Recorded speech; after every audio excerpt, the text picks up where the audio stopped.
So Dominic Harvey going to be on the play. A pretty big deal for his deck. Turn one, Amulet of Vigor, definitely a good start. Both players on a mulligan, Crumbling Vestige into Amulet Vigor for Harvey. For Mondello, Basic Island into Serum Visions. Going to be looking at where he's going to scry here. Yeah, Jake Mondello definitely looking for some early forms of pressure, whether that's Thing the Ice on 2 or setting up for some Arclight Phoenixes. Doesn't really matter, just as long as he starts attacking.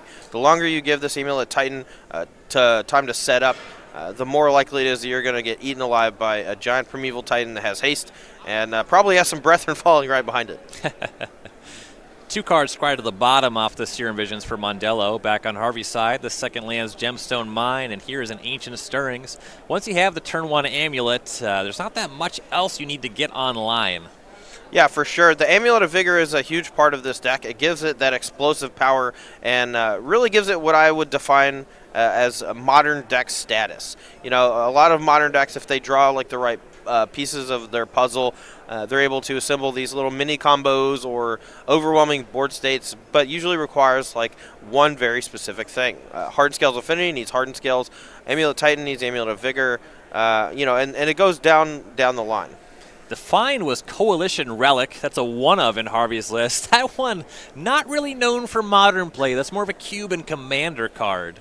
Right, but in this instance, it's not too bad. If Dominic Harvey has an untapped land on turn 3, or I guess any land on turn 3 would be fine with the Amulet of Vigor, he can cast that Coalition Relic, EOT, charge it up, untap when it gets to his turn. He can tap it effectively for 2 mana and cast Titan on turn 4 pretty easily. Yeah, plays the card a lot more like a Worn Power Stone. This is not a deck that's trying to use that mana a ton of times just for one big effect. As we go back to Jake Mondello, he'll crack a Flooded Strand for a Steam Vents going to 17. See if he might have something like a Thing in the Ice to get online here. The Coalition Relic can also be found off of Ancient Stirrings, which is pretty cute. But also, there are instances where Coalition Relic can be your red source for Through the Breach. And sometimes with lands like Simic Growth Chamber, you occasionally just don't have access to red mana. So there is that. Manamorphose is the first spell from Mondello this turn. He'll make a blue and a red. Something like blue cantrip into Faithless Looting could result in 1 or 2 Arclight Phoenix. Yeah, I saw one Arclight Phoenix hanging out on top of his hand, so we'll see if he's able to find a Faithless Looting or a second Phoenix somewhere in here. Sleight of hand off the blue mana. Faithless Looting is off the red. Looks like not great pickups. A couple lands floating at the front of the hand. Yeah, he is going to be able to return this Arclight Phoenix, and if I'm not mistaken, he hasn't... This card was 2 lands. Huh. Am I wrong? Maybe I'm wrong. Not sure. Seems like he would have made one if he had it. We'll go back to Dominic Harvey, though. I might have seen that Lightning Axe and thought it was an Arclight Phoenix. That'll happen. From time to time. One of these days, we're going to have Yu-Gi-Oh! Card readers. They just slide it in, and the freaking Primeval Titans pop out onto the screen on the table. You know, on Arena when you cast Carnage Tyrant, and it comes out and goes, "Wah!" Yeah. We're doing it. Yeah, someday in the next, 40 years. Dude, if Magic lasts for another 40 years, that'd be gas. That'd be sweet. Be like, I cast my Crackling Drake, you whippersnapper. Back in my day, we got to cast Brainstorm. Do you remember what that's like? People be mortified that you're playing your Crackling Drake unsleeved. Yeah. Dominic Harvey does have a Simic Growth Chamber here. Pick up his Gemstone Mine, and there's that Coalition Relic. Over on Mondello's side, Pyromancer Ascension deployed. Won't have too much time to set that up if Harvey's hand is made, though. Yeah, I mean, he has all the mana he needs, Harvey does. So if he has Primeval Titan, if he has Through the Breach Emrakul, if he has something like that to go with here, looks like he's going to be in pretty good shape to get the job done. Harvey put a charge counter on his relic, so now we're on his next main phase. So on his turn, he'll have to remove that. He's floating a red mana in his first main here. Yeah, hasn't played his land art for the turn. We know he has that Crumbling Vestige, which essentially taps for 2 mana, enters the battlefield tap, but it generates 1 mana as it enters the battlefield, but it untaps with the Amulet of Vigor. I think we're going to see the combo. Summoner's Pack for Primeval Titan. Here's Crumbling Vestige. That'll untap with the Amulet. It'll make another red mana. 3, 4, 5. 5's not 6. Is this through the breach? There's through the breach. There's Primeval Titan. Sounds like a 20 ball to me. Here comes the Teetering Peaks. As we were talking about earlier, Dominic's going to go search up Teetering Peaks. That's going to give his Primeval Titan +2/+0. He's also going to get something like Sunhome, Fortress of the Legion, to threaten double strike. When he declares attacks, he gets to go get 2 more lands, one of which is going to be Vesuva, which will copy the Teetering Peaks, putting the power of Primeval Titan to 10, as well as Boros Garrison, which gives him the requisite mana needed to activate that Sunhome, Fortress of Legion, giving it double strike, coming in for 20. Yep, so there's Teetering Peaks. Titan is now an 8. Sunhome, the other land. Titan has haste because through the breach it gives the creature haste. Here's the attack, another trigger off the Titan. Vesuva, another crumbling vestige. Vesuva copies Teetering Peaks. Titan up to 10. Both those lands will untap. Plenty of mana to go for that Sunhome. 10 power creature with double strike, and we're going to game number 2. Yeah, and that was a quick one for Dominic Harvey, winning on turn 4 through no resistance from Jake Mondello. I think we're going to see something like that again if Jake Mondello is not able to put together any sort of defense. He needs some Spell Pierces. He needs some Dispel. He's got to get it done soon.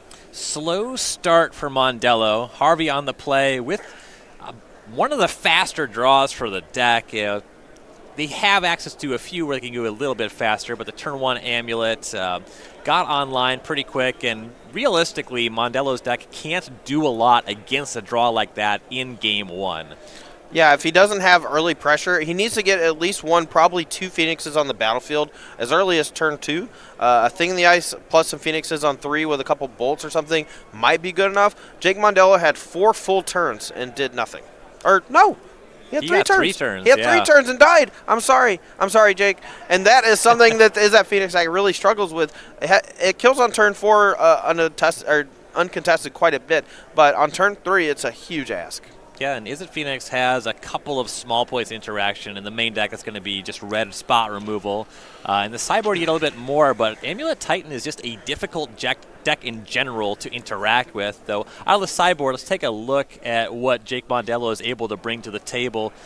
He has 2 copies of a Braid, a Ceremonious Rejection, a Disdainful Stroke, an Anger of the Gods, 2 Stony Silence, 2 Surgical Extraction, a Dispel, 2 Spell Pierce, 2 Path to Exiles, and a Blood Moon. So there are a couple options here. Let's see, what do you think that Jake Mondello wants to bring in here? What is this, a sideboard for ants?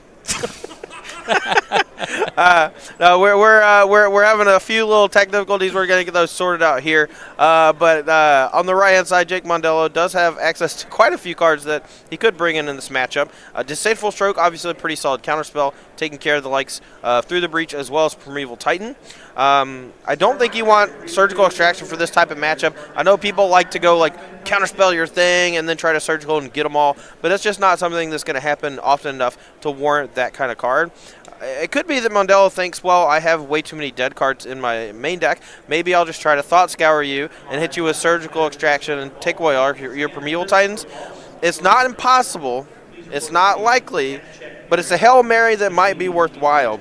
Aside from that, Dispel comes in for sure, and I think Spell Pierce does, as well as Path to Exile and Blood Moon.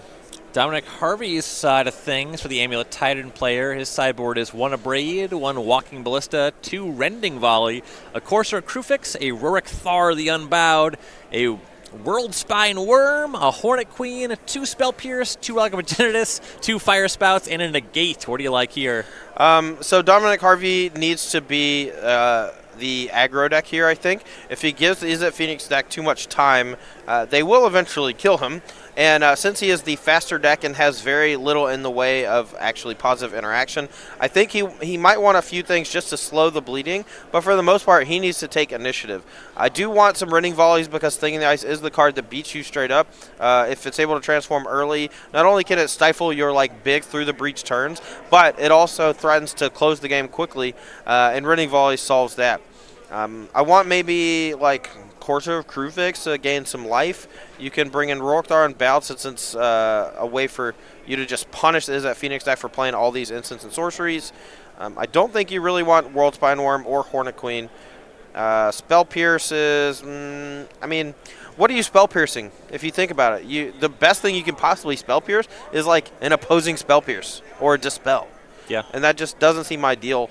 I think you just want to go full ham sandwich, Just jam out and hope that your big spells and your great deck is good enough. Yeah, maybe some Relic Opportunists, but Yeah, if Mondello was on like a couple 3, 4 Blood Moons, then there's a bigger argument for Spell Pierce. But in here, not too much going on. Absolutely. Over on StarCityGames.com, we got deals.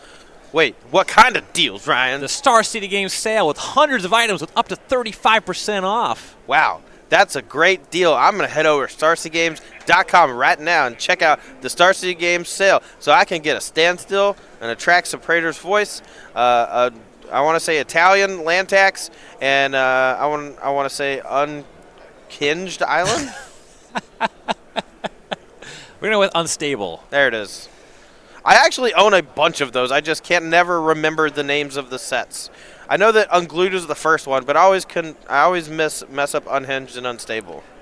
Yeah, Unglued, Unhinged, Unstable. The Unstable lands, they have like kind of the half border thing going on. Yeah. No, I know what they look like. I just can never remember which one is like named which. Sure. I don't know why. That kind of thing I'm pretty good at picking out. I like... My ranking is Unhinged, Unglued, Unstable. I think when you get all the way back to Unglued, the coloring on the lands for me is not something that I love too much. The swamps and the forest look identical from 10 feet away. Pop quiz. What kind of basics is Jake Mondello playing? I don't know. The ones from the draft box? They're Unglued. Oh, okay. Jake Mondello starts with Spiral of Canal into Sleight of Hand. Dominic Harvey again, turn 1 Amulet off of that Sun Home. Yeah, this is definitely the start that Dominic wants. Mondello could have brought in something like a Braid to help slow down these explosive starts featuring Amulet of Vigor. I'm curious to see how he sideboarded here for this particular matchup. Turn 2, Mountain into Faithless Looting is where Mondello will start. So you won't see something like Manamorphose to make some Arc-like Phoenixes happen, though theoretically he could still have some other card plus Gut Shot to get aggressive here. Will not have a thing in the ice anyway. Yeah, no copies of Simian Spirit Guide in these Phoenix decks. While it could put that mana to use, the card economy is more important to them, making sure that in the event that you're playing against a deck that does have a bunch of spot removal, like Lightning Bolts and Fatal Pushes, you want to be able to continually regrow those Phoenixes from the graveyard. Discarded Lightning Bolt and I believe a blue cantrip, and then Serum Visions for Mondello. Yeah, Serum Vision's a pretty good setup here for turn 3. Looks like his hand is full of a bunch of card draw spells. Let's see if he has the meat to go along with the bones. Well, there was no meat to be had on turn 2. Back on Harvey's side, here's a Simic Growth Chamber. He'll float a mana and then pick up his Sun Home. And here's a Sousa. There's some meat. Yeah, Sousa here alongside Amulet of Vigor can threaten to generate up to 4 mana right now. Really start, powering up these explosive draws. If Azusa goes left unchecked for next turn, Dominic Harvey is going to threaten to generate a lot of mana, which can result in a lot of Primeval Titans. 2 lands drops remained. Here they are. It's that Sun Home again and Talaria West. No further action. He'll pass back to Mondello. Interestingly enough, that Talaria West does give Dominic access to blue mana right now, so if he did sideboard in Spell Pierce or that Negate, there's a chance he could protect this Azusa right now. He also protects himself from Blood Moon, which is a huge deal. I'm curious if he actually has it. Spell Pierce on this Manamorphose here could potentially end this chain and keep Jake Mondello off applying any real pressure. Yeah, so Mondello starts with Manamorphose. That does resolve 1 blue, 1 red. Harvey might be figuring if he has the Spell Pierce, you already had a turn where you could have put a Phoenix in your graveyard. Second spell, Mondello will use that red mana for a Faithless Looting. See if he can get some Phoenixes going. No pressure just yet. Harvey significantly ahead in terms of setting up. Yeah, I think in this particular matchup, a lot of it is about speed. And when Amulet draws, it's Amulets, and Phoenix doesn't draw, it's Phoenixes.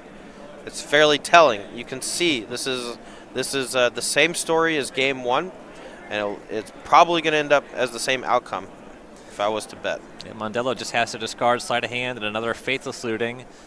He's going to use that floating blue mana in his last land to abrade the Amulet. No, I think the Amulet not going to be that much of a factor. It's going to slow down that huge push of burst damage that Dominic could do with Primeval Titan. But Azusa still on the battlefield, 4 mana currently in play, just needs to get 2 more mana untapped to be able to Summoner's Pact for Primeval Titan and cast. And there is a Gruul Turf at the front of the hand. That makes no shortage of mana. And once you have redundant bounce lands, you can start doing things like picking up your other bounce land, do some tricks, pick up that Talaria West somewhere in your chain, and you can transmute that for Summoner's Pact. Not sure what the hand is missing to get going, though he would need another Amulets to really do that kind of stuff this turn. Right, and I think if he had it, he has it pretty wrapped up here, so my guess, he's trying to figure out the best iteration for putting a Primeval Titan on the battlefield this turn, or potentially setting up for the best possible next turn. He's floating mana here. Looks like Talaria West mana. This bounce land can return that Talaria West and let him transmute it for something like Pact of Negation, or, I don't know, Engineer Explosives, but probably going to be Summoner's Pact. Yeah, so he floats mana, plays the Gruul Turf, picks up the Talaria West. He'll go ahead and transmute that for basic Forest, some Fear of Blood Moon. No, and that's a pretty heads-up play from Dominic Harvey. If he doesn't have access to one of those cards, that Forest could be potentially a saving grace. Allows him to cast things like Wayward Swordtooth later on and actually apply pressure through that Blood Moon. Forest is his second land, and Vesuva look like copying Forest. So now he has double green. The Vesuva counts as a forest even under Blood Moon, and that's going to allow Dominic Harvey to generate 2 green mana even if Jake has that one of Powerful Enchantment. Pretty sneaky. Back to Mondello. See if he can finally get something going. He'll crack a Scalding Tarn. He's at 18. There's a basic island. Yeah, it's something that's fairly common in Legacy when you're playing Wasteland against a deck like lands. They use Thespian Stage as a primary way to continually copy all their utility lands. But if they're not in a pinch, they can just hold up Thespian Stage and copy like their basic forest or your basic island or whatever, and that way it either counters your Wastelands or prevents you from using Wasteland to target it at all. Here's a Crackling Drake. Mondello will draw a card after that. He's been spinning his tires a lot. This should be quite large. I'd be surprised if it's not lethal in 2, and it's exactly that. It's a 10-4 currently. Yeah, good buddy, 10-4. There's a lot of mana here from Dominic Harvey. Coming in with that Hornet Queen. I did not expect that one, to be quite honest. The fear of Thing in the Ice for me made it so that I didn't think Hornet Queen was going to show up, but Dominic Harvey knows that if he's able to take care of those Thing in the Ices with Rending Volley, or if Jake just doesn't draw them, I mean, here, that Hornet Queen is daunting. There's not a whole lot Jake can do about it at all. Heck of a blocker for that Crackling Drake. Yeah, and on top of that, a great roadblock for any future Arclight Phoenixes that come down from Jake's side. Go back to Mondello. He had a 3-card hit, and one of the cards was Dispel. That's not doing a lot, and I believe Path to Exile was picked up. Pretty weak against Hornet Queen specifically. No, for sure. He has access to a Faithful Swing in the graveyard, so if he wants to translate some of those rather dead-ish looking cards into potentially new things, he has the option to. This is a kind of game state where a deck like Grish's Death Shadow would be able to leverage a Teamer Battle Rage. The Izzet Phoenix deck's not really trying to do that sort of thing, so it doesn't register that card. Yeah, if Mondello doesn't find Arclight Phoenix, there's no way he's going to be able to naturally grind through all of these insects. You need, a Lightning Bolt on one of those insects is not going to get the job done. Luckily for him, it looks like he did find Arclight Phoenix, but Dominic's still at 20 life. He still has the ability to find more Talaria West, more Summoner's Pact, and eventually Primeval Titan, and even a Blood Moon from Mondello is not going to be enough to keep him out of this game. Yeah, Mondello's going to cast a Manamorphose and Flashback Faithless Looting. Seeing a lot of cards, I think a Spell Pierce was picked up. He's going to discard that Arclight Phoenix and Path to Exile against these kind of creatures. That makes enough sense. And Shock for a Steam Vents down to 16. Yeah, I'm foreseeing a Lightning Bolt here on... My guess is actually Azusa. You have to grind through all this stuff, and Azusa is potentially problematic if you get something like Corso Crucifix online. But Jake Mondello taking care of that 2/2 Death Touch Hornet Queen is more than a fine play. Attacking with that Arclight Phoenix out of the graveyard, and I'm going to try to start doing some chip damage or grind out these insects. Now from 20, Harvey kind of has the choice to throw an insect in front or not. We'll see exactly how he values his life total. If he doesn't have a clear line to more threats, this block makes a lot of sense, as he does throw an insect in front of the Phoenix. Yeah, of course, those have Death Touch, so takes the Phoenix out at least for now.